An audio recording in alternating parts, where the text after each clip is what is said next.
Welcome to On the Front Line with AI. This podcast series examines how artificial intelligence is being used to combat financial crime. At the turn of another year, we have dedicated this particular edition to what we saw in 2017 and what can be expected in the year ahead. With us today is David McLaughlin, CEO of QuantaVerse, a leader in artificial intelligence and machine learning solutions purpose-built for identifying financial crimes. Dave, welcome, and thank you for taking time to join us. Thanks for having me. It's great to be here. So, what do you think were the biggest financial crime trends of 2017? Well, cybersecurity was certainly a major, fairly new financial crime trend. We saw lots of instances of cyber attacks, specifically account takeovers and application fraud. In addition, adding AI machine learning to AML efforts was a trending topic in 17. You couldn't pick up a paper without reading about money laundering, AML, and new technologies like AI. 3 years ago, talking about the subject was a lot like pushing a boulder uphill because it's just not part of the conversation. There's no doubt that the momentum is heading in the right direction for 18. We see it and hear it from the customers that we serve. However, there's still $1 trillion in bribes, $2.5 trillion in money stolen and laundered through the financial system. So when it comes to truly thwarting financial crimes, the big story is very little change in 2017. We're getting the same bad results. After huge investments in the compliance space and financial crime compliance, there's still just a tremendous amount of crime that's going uncaught.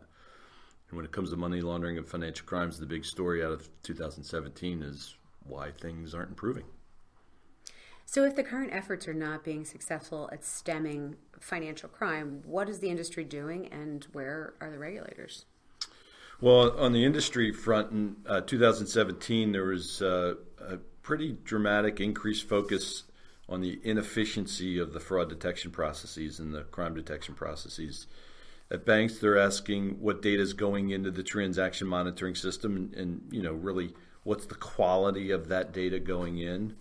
They're asking what the system is doing with that data, the analytics around it, and then what's coming out and how easy is it for their staffs to report and make decisions about what's coming out of those systems. So those three efforts and the increasing the efficiency around those efforts have been fairly significant discussions from corporations. They're also considering how they can improve efficiency and cut the costs of doing that. And they still want to do that and report in a way that keeps the regulators satisfied, keep the process and the programs running in a way that keeps the regulators satisfied. But they are trying to figure out how to cut those costs. While improving the error-prone, fairly laborious process is critical, compliance professionals should also be asking what they should be doing to find the financial crimes happening in their institutions. And they should be asking that in an effort to protect themselves and their companies from the repercussions of those failures. The only way a CCO, Chief Compliance Officer, can really protect themselves is to find crimes. You're not going to protect yourselves by creating efficiencies. You're going to protect yourself by finding crimes. If law enforcement traces crime back to your organization, they don't care how well you're running a program or a process. And all the regulators we know will pile on once that is identified and found. So folks just can't lose sight of, we need to do a better job of shifting the focus from running an approved process and making incremental improvements to that approved process to actually finding crimes. So, we find the false negatives, we stop the crime, and we also lower the cost of the investigation because you'll be spending less time on the false positives. So you can take so much risk off the plate just by first solving the false negative problem. And that's just not an issue that's talked about very much. Even if you look at AI and machine learning, 9 out of 10 vendors are not talking about how to solve the problem. They're talking about how to reduce false positives. And the regulators, their role? Well, what we didn't see in 17 were a whole lot of huge fines. Western Union was fined about $60 million, which sounds like a lot of money, is a lot of money, but nothing in the billions of dollars that we've seen in the past. There were just a lot of smaller fines in 17. More non-banks getting fined, more numbers of organizations getting fined, but smaller dollar amounts on those fines. Interestingly, what we saw, which should be concerning, is a ramp up in the individual accountability side of the enforcement equation. A $250,000 individual penalty against a former compliance officer at MoneyGram. The DOJ extension of its FCPA pilot program carries individual liability for the person engaged in the crime and the person responsible for the compliance program, the compliance officer. So authorities are finding these folks and they're taking action against them. The New York Department of Financial Services began requiring compliance officers or board members to sign off on reports that they're giving to regulators every year. They have to sign up a report called a Rule 504. If I'm a compliance officer and I'm operating in New York and I see federal government going after more individual accountability, and I'm forced to sign a form that says that our program's strong and in shape and compliant, I'd be a little concerned. If you sign this and a regulator finds something that's wrong, they're going to hold people individually accountable. At least that's the message that's being sent. So, there's numbers of $10,000, $30,000, $50,000 fines against individuals who are also getting barred from the industry, from their careers that they've spent a lifetime developing, and they're getting barred from it. So, going after individuals is clearly one way that the regulators are focusing and working to, get people to be more compliant with the programs. What else do you think financial crime compliance professionals and regulators and financial institutions should be doing to better protect and prevent against financial crime? Great question. There's a couple layers to that. I think the first and least granular layer to that one is a question of culture. And governance. Is the institution from top to bottom truly committed, from the board down to those on the street? Are they truly committed to the idea that they're there to find crimes and protect the organization? And that's a cultural leadership question. And it's an important piece to have in order to get buy-in across the organization. So I'm in hundreds of these companies across the globe, and I could tell you some organizations may say the words, but you can tell there's no real true commitment behind it. And some organizations truly are committed. They believe that they have a moral obligation. They state that they have a moral obligation in addition to protecting their organizations and abiding by the law. They feel they have a moral obligation to make it harder for the criminals. So that's one layer of the question, is the layer of culture, the question of culture. And then from a tactical perspective, I say you could look at a list of 100 things organizations aren't doing from a technology standpoint to help with the problem. AI and machine learning, of course, we believe are a key component of that. And these technologies have proven they can find things that an existing transaction monitoring engine will miss. We've seen it here at QuantaVerse numbers and numbers of times.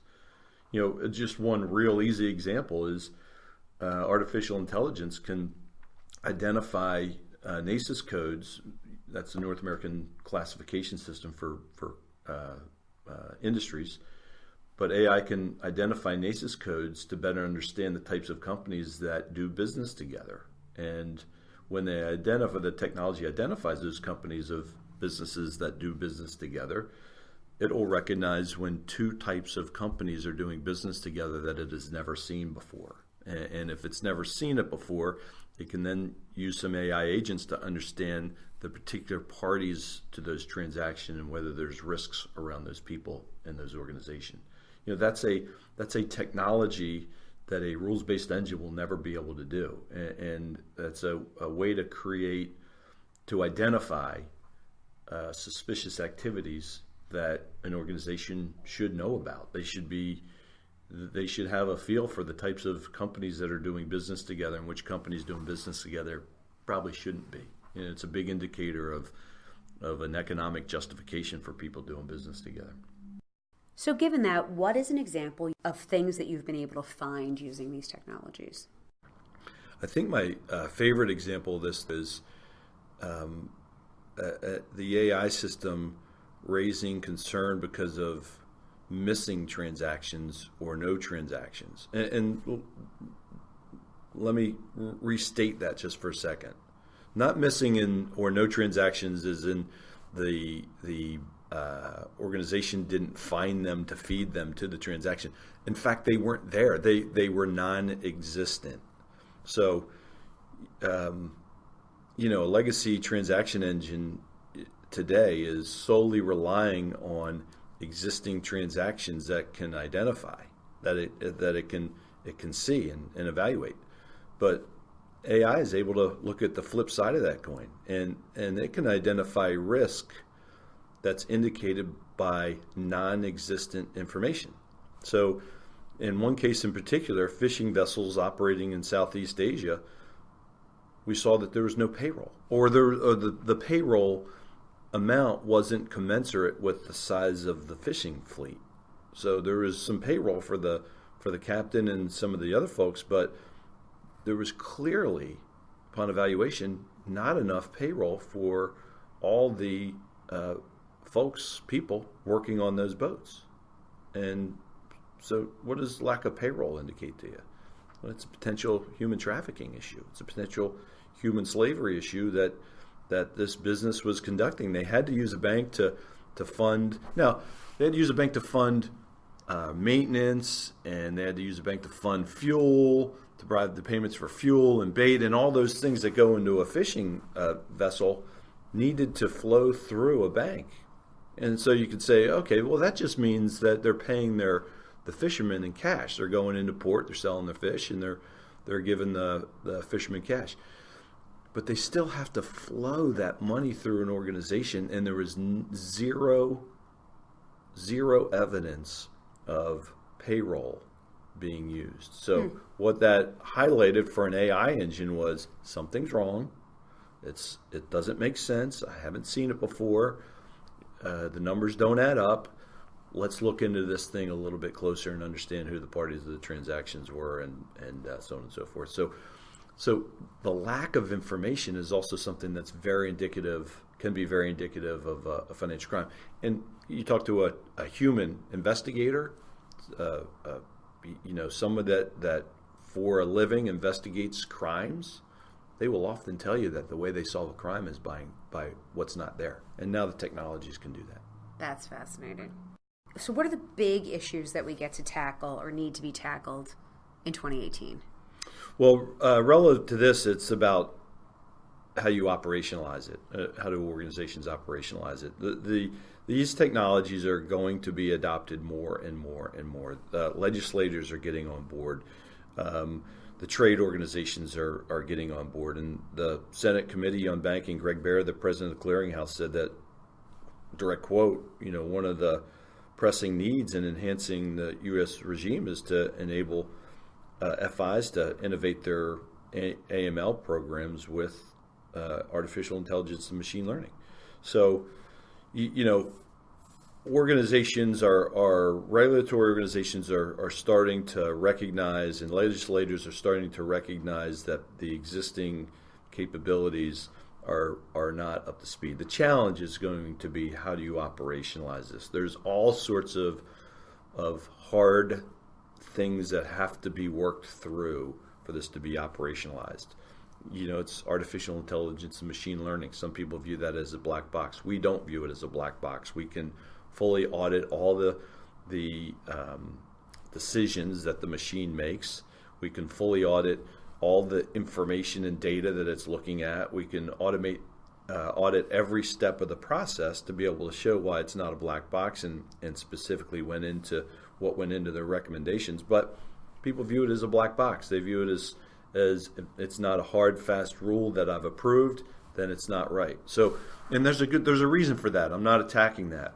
But what I'm saying is we have to figure out how to evolve beyond that viewpoint to be able to operationalize this technology. But the drive is there, the need is there, the budgets seem to be there. People recognize that this technology is the way to make fairly significant progress against this problem. And I'm confident the industry will learn how to operationalize this in 2018.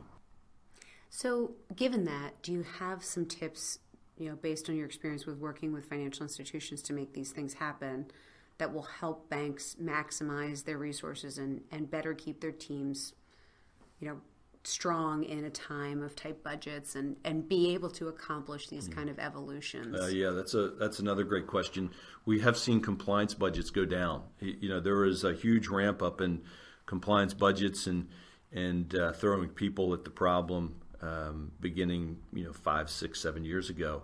And now there's beginning to be a ramp down in these compliance budgets, without a ramp down in requirements. As a matter of fact, there's more and more legislation out there that is putting more and more pressure on a compliance department. So I think compliance groups are going to find themselves in a situation where their budgets are a little bit tighter and the requests for what they need to do are going to be even greater. So, I think that's a great question that a compliance officer going into 18 and beyond needs to be thoughtful of, is how they're going to help maximize their resources.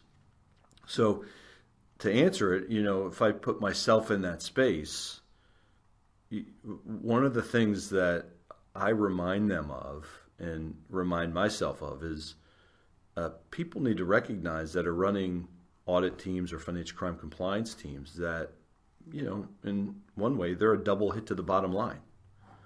The first hit is that they're a cost center. They are expensive. The people are expensive. The technologies are expensive, and no business leader that is incented and driven by bottom line is happy about spending money on compliance. They know they have to do it, and they do it, and they understand it's a cost of doing business. But nobody's happy about spending that money. It is a cost center for an organization. There's analysts and investigators are highly paid individuals. So that's one way they're hit to the bottom line. The second way that they're hit to the bottom line is they're essentially getting rid of customers that drive revenue. So they catch an organization that is suspicious and risky to the company and maybe committing some sort of financial crime or laundering money or doing something else that's nefarious, and they de-risk that customer. They ask that customer to leave. That's revenue off the top line. So just recognize, my advice to compliance officers is just recognize that you are a double hit to the bottom line. Now, once that's recognized, then the question becomes, what is it that you can do about that? How can you use the technologies that I'm talking about here to have a positive impact on the bottom line? And the biggest and easiest example of that is the de-risking problem. Organizations have wholesale abandoned markets, emerging economies, product lines, geographic areas, business lines, because they feel they're too risky to operate in.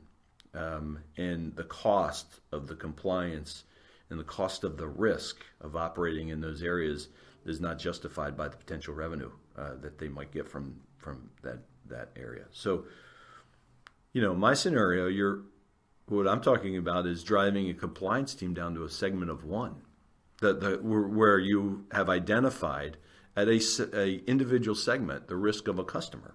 And it's, again, a very possible proven capability to be able to do that. This is not science fiction. This is something that can be delivered today, where you have a specific known risk that is evolving with every piece of data and every piece of information that you get, every new transaction, every piece of media, every insight from a relationship manager can evolve the risk score of your client base. And so you can truly get to a level of risk around each individual customer. So think back about the de-risking problem. I have to abandon an emerging economy because I'm not really good at understanding the risks of the clients in that space. No, with this technology, if you know who the bad guys are, by converse, you know who the good guys are. You know who the people you want to be doing business with.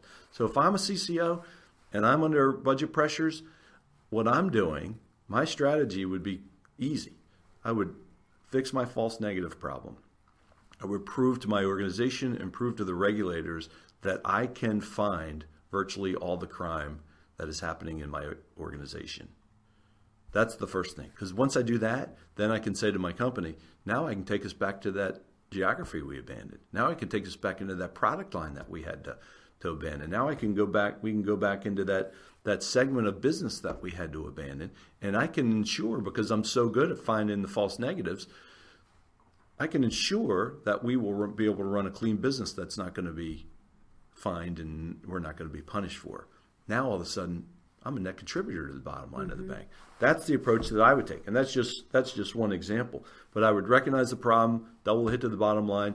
I would solve the false negatives. I would work with senior management at the bank and the leaders of the bank to figure out how to use these technologies to improve the bottom line. That's the way I would attack the problem.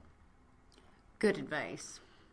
Well, we have to wrap it up, but thank you so much for joining this edition of On the Front Line with AI, and special thanks to David McLaughlin for his insights on where we stand with automating and identifying financial crime and what we can expect to see in 2018. It was great to be here. Good. I'm sure we'll be talking to you more this year. We hope you've enjoyed this presentation and encourage you to listen to other podcasts in our series. Thank you. Thank you.